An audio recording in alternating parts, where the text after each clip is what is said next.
Good morning. How you doing? Good. The first time I ever thought of becoming a speaker was when I was in high school myself, and a speaker came and shared his story about how he believes that his life was an accident because with the situations of his life, he never knew his mother. He didn't know who his mother was or his father was, and they gave him up as a little child. And he was sharing about how there were many times in life where he wanted to give up, but he did find a greater purpose. And it really impacted me and the whole school, and I thought to myself, maybe I will have a good enough story one day to share and give someone hope, because I know how much that hope meant to me.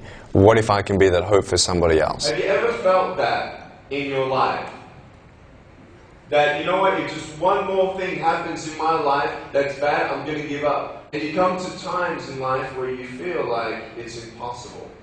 I can't get through this. I want to illustrate that to you.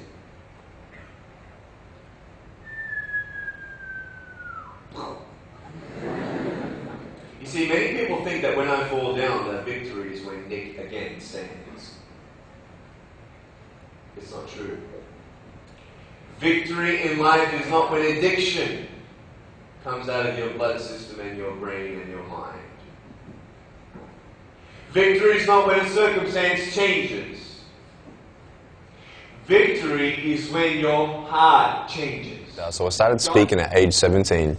And a couple youth groups and a couple schools, and then at age 19 and a half, the Ministry of Life Without Limbs started, and that's based out in Los Angeles. And since then, we've spoken across 19 countries to 2 million people face to face, and we believe that this is just the beginning. When you put a little bit of faith in a big God, all things are possible, and He will give you the strength to get through whatever you're going through, like this.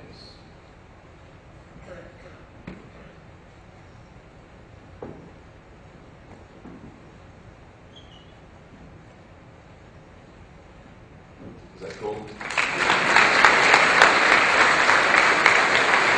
A lot of people are surprised as to what reactions we get when teenagers come up and just cry on my shoulder, and that's when this really actually began. When I was 19 and a half, I spoke in front of 300 sophomore students. In the middle of the room, there was a girl who was just very emotional, and everybody noticed her crying. And right in the middle of it, she put up her hand and she said, I need to come up and give you a hug, I'm so sorry. She came up and she hugged me, and she whispered in my ear, no one's ever told me that I'm beautiful. No one's ever told me that they love me.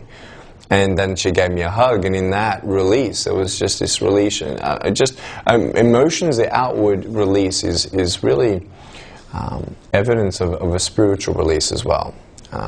And that's what happens when people come up. Just all their barriers come down because they know that I've been real, I've been transparent, I've shared my pain with them. And even though they have arms and legs and they have different problems, they somehow relate to my brokenness and really hold on to the hope that I've held on to. And so in that, there are many people who come up and say, Nick, I was about to give up. It's my birthday next week, and I was supposed to commit suicide. That was my plan. But you've come and you've saved my life. And from any comments like that to, Nick, you've helped me to find my purpose in life.